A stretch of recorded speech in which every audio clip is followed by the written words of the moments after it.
कृष्ण कृष्ण कृष्ण हरे हरे हरे राम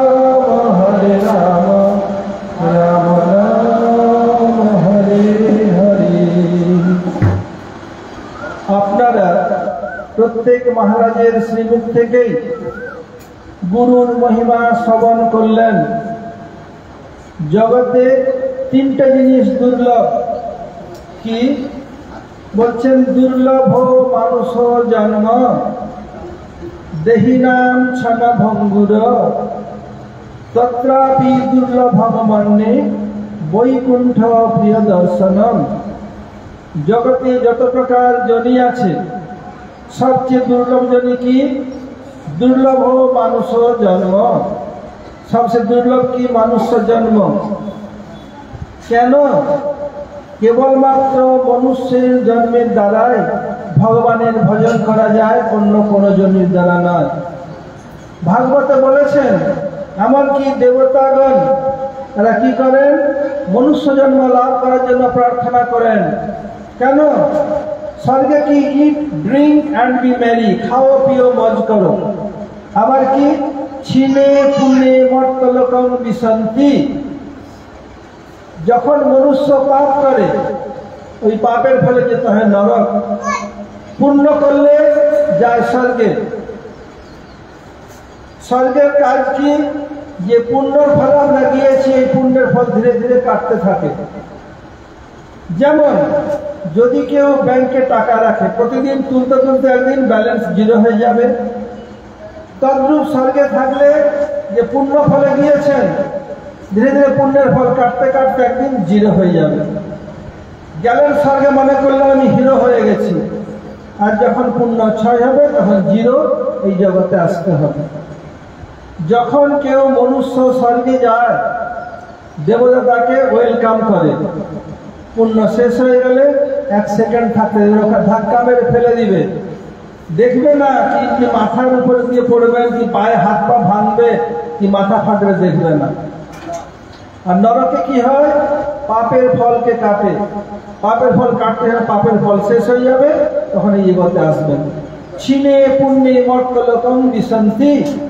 পুণ্য ক্ষয় হয়ে গেলে এই মর্তলোকে আসতে হয়। এই পাপ পুণ্যের কোনোটাই ভজনের অনুকূল নয়। যেমন একটা কয়েন 5 টাকার হোক, 10 টাকার হোক, 20 টাকার যাই হোক, টেল সাইড হোক আর হেড সাইড হোক, চিত হোক আর বুট হোক, দুটোর মূল্য একই।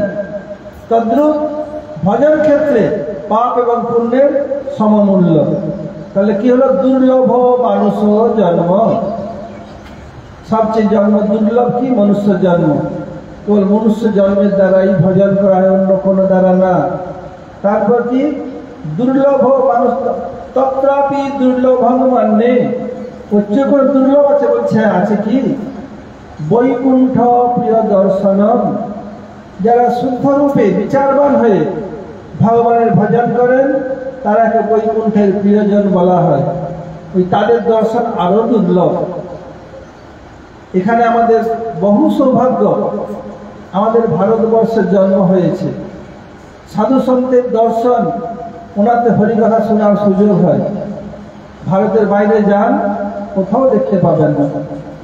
6 মাস ভারত, 6 মাস ভারতের বাইরে থাকি, সব দেখি তো লোক ছটপট ছটপট সাধু সন্তের জন্য, সম্ভবই না।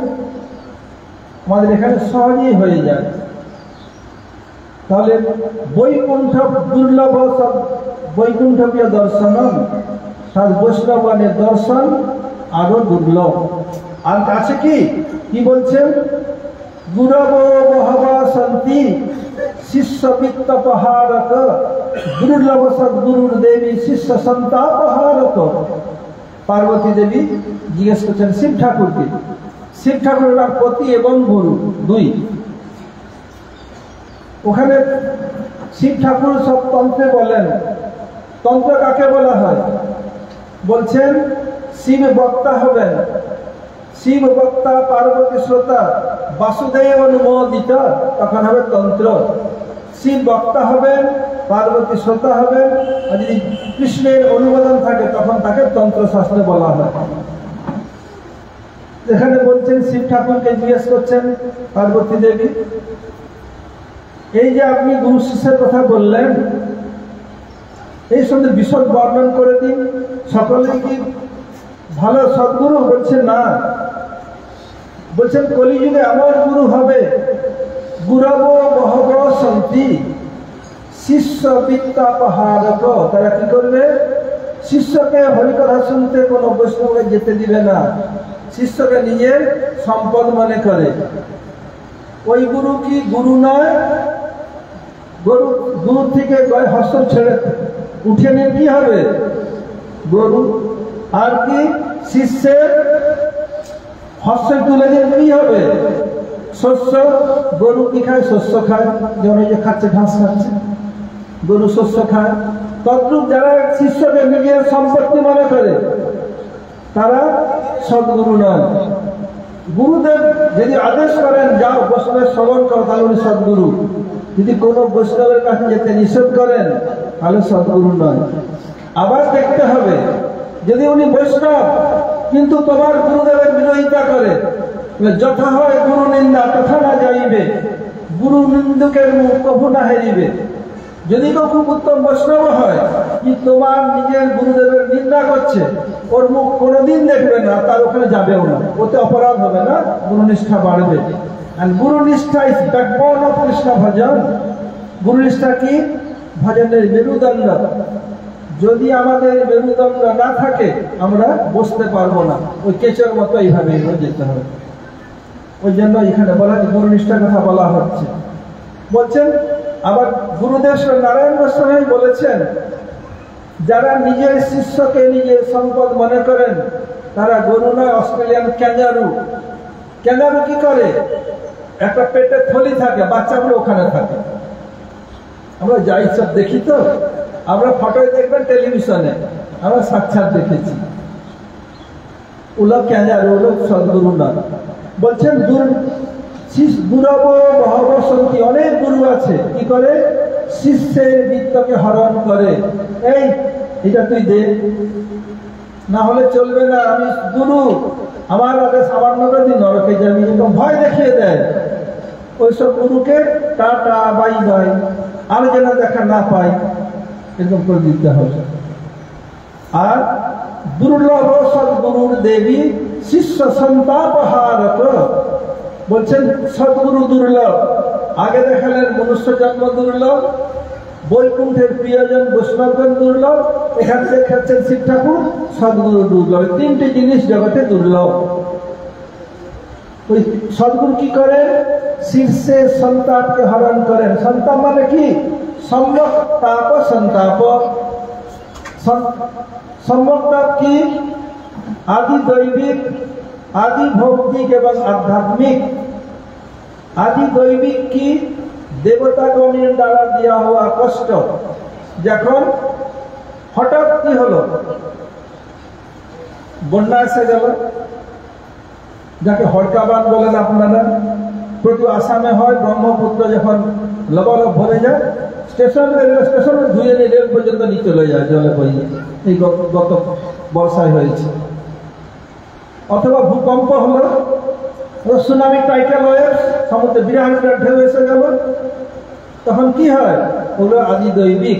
এই প্রসঙ্গে কথা বলছি। গুরুদেবের সঙ্গে আমার প্রচারে থাকতাম।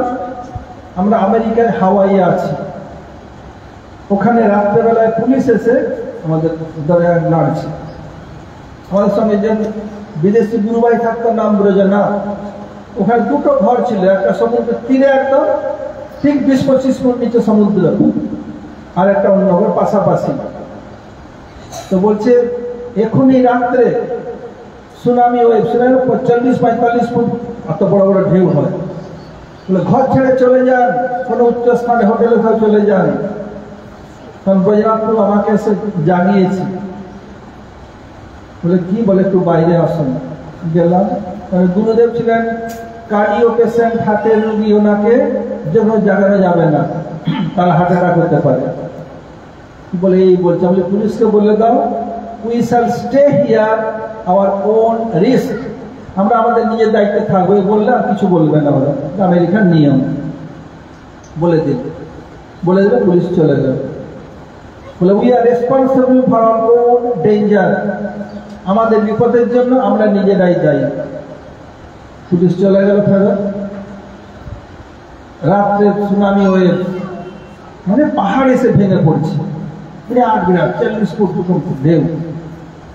দেখে তো হৃদয় শুকিয়ে যাবে এরকম দেখে। গুরুদেবের কি কৃপা! আমাদের উত্তর দিকে যে প্লট সম্পূর্ণ ঘর বাড়ি তহস নহস করে ভেঙে দিয়েছি করে, আর পশ্চিম দিকের প্লটে আমাদের মাঝখানে কিছুই হয় না, একটুও আঁচড় লাগে না।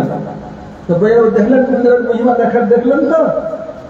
আর কি হাইওয়ে ভেঙে গিয়েছে, তো জোর পাইপ, মোটা মোটা পাইপ জল সাপ্লাই ভেঙে গিয়েছে, কিন্তু আমাদের কিছুই হয় না। গুরুদেবের মহিমা এমন, নিজের চোখে দেখা। ব্রজরাজ যখন আছে জিজ্ঞেস করলেই বলে দিবে।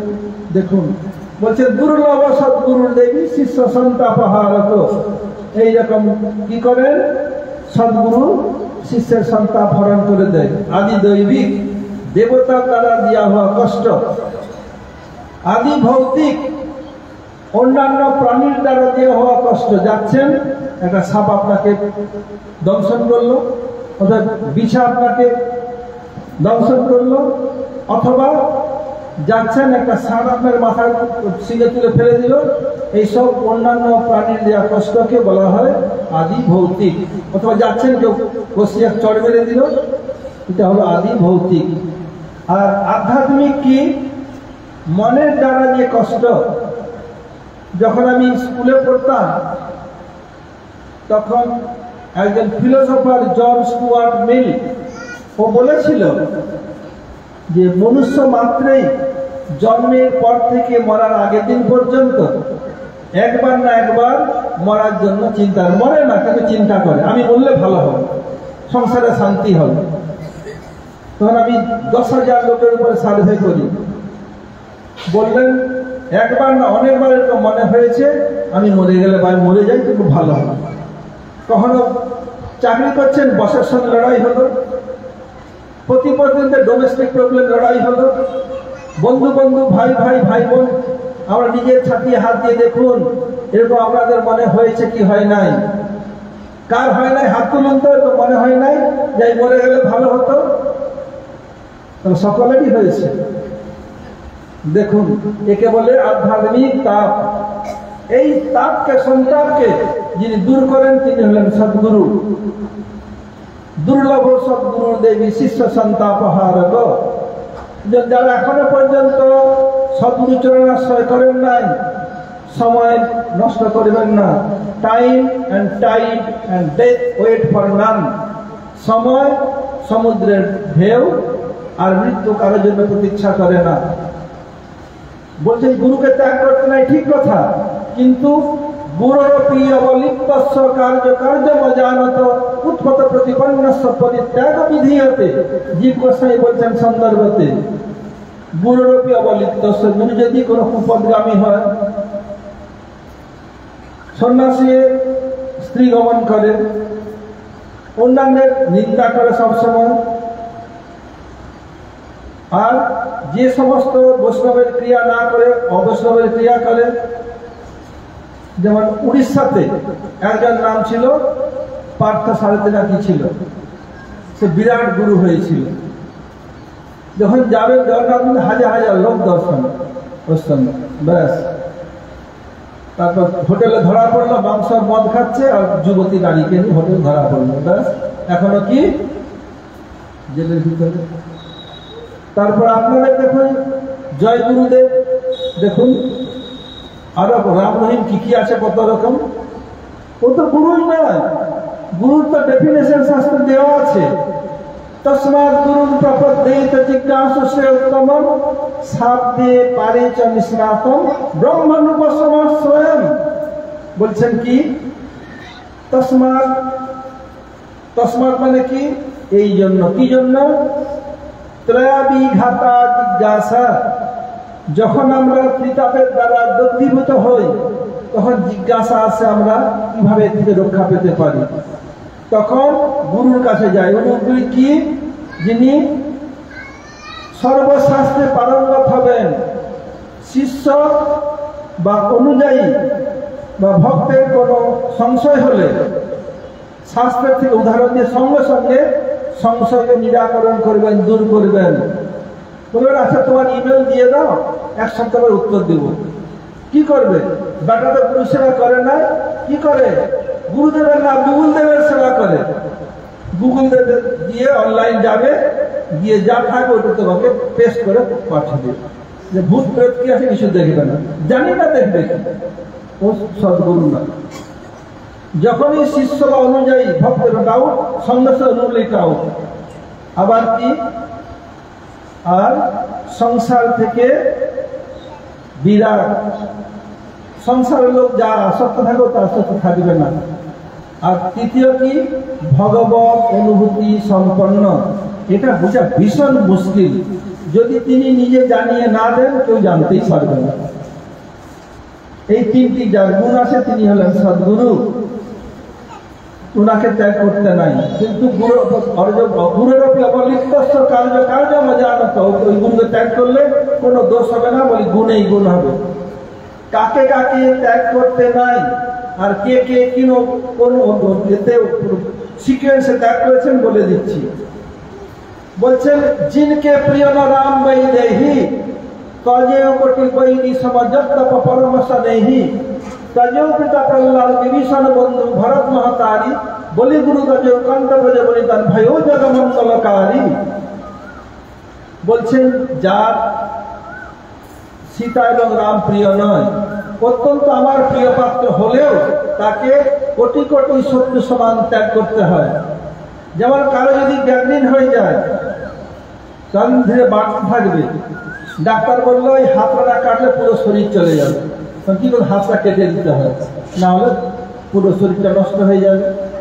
যে দুদিন আরো কেউ বাঁচত, তার আগেই 4 ধামের যাত্রা হয়ে যাবে। 4 ধাম যাত্রা জানেন? 4 জনের কাঁধে চড়ে যাত্রা হয়। আমি যদি বলো হরি বল বলি মনটা খারাপ হয়ে যাবে। যদি কাকে বলে তুই শুয়ারের বাচ্চা, তার মনটা খারাপ হবে। কিন্তু বলি ওহো আপনি তো একবারে বরাহ নন্দন, একবারে বাবা বলে ফুলে কুপ্পা হয়ে যাবে। ওই রকম যদি বলো হরি বল রাম নাম সব, তো মন খারাপ। ওই 4 ধাম যাত্রা, বাবা মার এত সম্মান দিচ্ছে, 4 ধামের যাত্রা হবে, খুব ভালো। তখন বলছেন কি ওই 4 ধাম যাত্রা হয়ে যাবে। জিনকে প্রিয় না রাম বই নেই তজেও কোটি বই নেই সমাজ পরামর্শ নেই। খুব প্রিয় হলেও রাম সীতা বলতে কৃষ্ণ রাধা কৃষ্ণ বা মহাপ্রভু না হলে ত্যাগ করতে হবে। কেমন? কোটি কোটি শত্রুর সমান। উদাহরণ আছে, বলছে হ্যাঁ, পিতাকে কেউ ত্যাগ করে, পিতা মাতা পিতা প্রথম গুরু, পিতাকে ত্যাগ করেছেন কে? তজেও পিতা প্রহ্লাদ, প্রহ্লাদ মহারাজ নিজে পিতাকে ত্যাগ করেছেন। বন্ধুকে ত্যাগ করতে হয়। বন্ধু কাকে বলা হয়? বলছেন উৎসবে বাসনে চৈব দুর্ভিক্ষে রাষ্ট্র বিপ্লবে রাজদ্বারে শ্মশানে যতিষ্ঠতি সবান্ধব। বলছেন কি? রাজদ্বারে শ্মশানে উৎসবে বাসনে চৈব, যখন উৎসব হচ্ছে আর যখন বেতন নাচ গান পি ভর के पी सब যখন হচ্ছে, সব সাথে আছে। আর যখন কোনো অ্যারেস্ট করে নিয়ে গেল রাজ কর্মচারীরা, আর যখন 4 ধাম যাত্রা ওখানে যাবে, সে হলো বন্ধু। এই বন্ধুকে ইংলিশে কি বলে? ফ্রেন্ড। স্পেলিং কি? ফ্রেন্ড। এখন আমরা নিজেদের ছেলে মেয়েদেরকে ইংলিশ মিডিয়াম পড়ি, আমরা গৌরববোধ মনে করি। ফ্রেন্ড কাকে বলা হয়? Who can fly till your end his friend। যে তোমাকে যেমন আমরা পকড়ি ভাজি না, যে তোমাকে খুব কষ্ট দিবে তোমার জীবনের শেষ পর্যন্ত, সেই হলো কলিযুগের ফ্রেন্ড। আর কথাটা তো পড়া লাগবে। আমাদের থিওরি কি? সাধুগণের স্পষ্ট কথা বলবো, পেশো মাসি তোমাদের গোসাই করে আসি আসি। বলছেন তজেও পিতা প্রহ্লাদ বিভীষণ বন্ধু। বিভীষণ কাকে ত্যাগ করলেন? রাবণকে। বিভীষণ ভরত মহাতারি, ভরত ভগবান রামের ভাই। যখন ভরত মহারাজ জানলেন মা কৈকেয়ীর জন্য ভাই রামকে বনে যেতে হয়েছে, সম্বন্ধ ত্যাগ করে দিলেন। কখনো মা বলতেন না, বলতেন মহারানী কৈকেয়ী। যখন ভগবান রামের 14 বছর বনবাস সমাপ্ত হয়ে গেছে, ফিরে এসে রাজা হয়েছেন, কয়েক বছর কেটে গেছে। কৈকেয়ী, রাম একটা তুই কাজ করতে পারবি, একটা আদেশ আমার পালন করবি বাবা? বলছে মা আপনি তো বলার আগে আদেশ পালন করেন, বলুন কি করতে হবে? বলে দেখ বয়স হয়ে গেছে, কবে মরে যাই, একবার ভরতকে বল যেন আমাকে একবার মা বলে ডাকে। বলে কি বলে? বলে মহারানী কৈকেয়ী। এবার আমি চেষ্টা করবো। 2-1 দিন পরে মহারাজ রাম ভরতের, ভরত যদি আমি তোমার আদেশ দিই পালন করবে? ভাইকে তো আমাকে কোনো আদেশ দিতে হয় না, ওনার মন জেনেই তো আমি সব কাজ করে নি। চিন্তা করে বলছে হ্যাঁ দাদা, আপনার সমস্ত আদেশ আমি পালন করি, কিন্তু একটা, মহারানী কৈকেয়ীকে মা বলা ছাড়া সব আদেশ পালন করুন।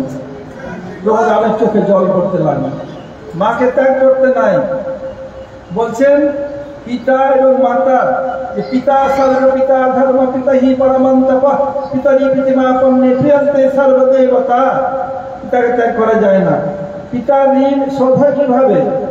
পিতা যেমন আমাকে উৎপন্ন করেছেন, যদি আমিও সন্তান উৎপন্ন করি তখন পিতার ঋণ থেকে মুক্ত হব। তখন আপনারা বলবেন আপনারা তো বিয়ে করেন, সন্তান উৎপত্তি করেন, তাহলে আপনারা ঋণী থেকে গেলেন।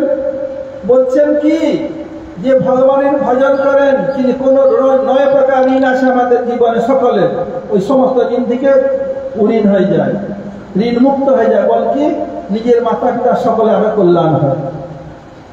যদি কেউ কনিষ্ঠ শ্রেণীর বৈষ্ণব হয়, তার 7 বংশের উদ্ধার হয়, মধ্যম হলে 14 আর উত্তম হলে 21 বংশের উদ্ধার হয়।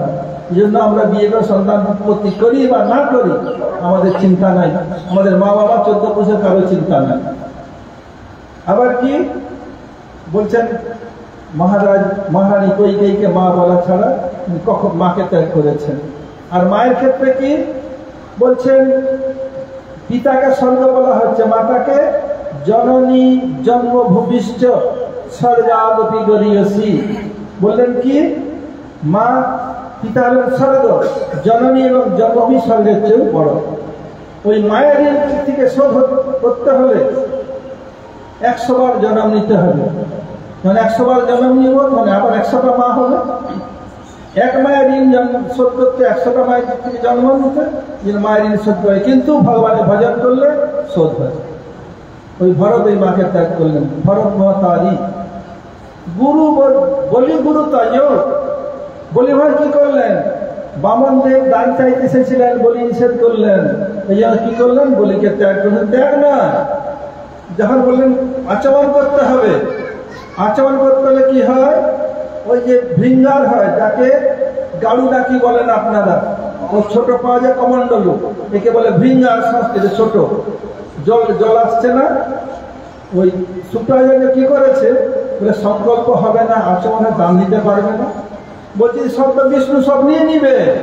বলছে দান দিবি না বলি বিষ্ণু। বলি চিন্তা করছেন আমি দান দিই বা না দিই, ভাই who can prove by any means নিয়ে নিবে। যদি আর বলছেন গুরুদেব যদি বিষ্ণুই হয় তো নিয়েই নিবে। যদি দান দিই তাহলে কি বলবে? যতদিন সূর্য চন্দ্র গ্রহ নক্ষত্র থাকবে যে ভগবানকেও দান নিতে এই বলির দরবারে এসেছিল, আমার বংশে কত সুনাম হবে। যে কবি কবি ভগবান কবি ভক্তों से काम पड़े, जाना था गंगा पार प्रभु केवट की नाम चढ़े। ভগবানের নাম গ্রহণ করলে কি হয়? ভবসাগর পার হয়ে যায়। কারণ ভগবান রাম বনে গিয়েছেন, ওনাকে নদী পার করতে হবে, নাবিকের আশ্রয় নিয়েছেন। দেখুন ওই রকম কি এখানে কি হলো? ওই বলি বলছেন তাহলে আমার বংশের সুনাম হবে, শুনবি না? বলছেন না। ওই ভৃঙ্গারের কমণ্ডলের ভিতরে ঢুকে গেছে। বামনদের মনে মনে হাসছেন। কি করলেন? বলছে তোমার ঘরে চাকর বাকর তো ঠিক করে পরিষ্কার করে নেই, ভালো করে মাজে না, কোনো ময়লা আছে, এক কাজ করো, এই যে যোগ্য পুষকে সাফ করে দাও, শিষ্যের দ্বারা তুমি চোখকে কানা করিয়ে দেবে। সিদ্ধান্ত এবং শিক্ষা কি?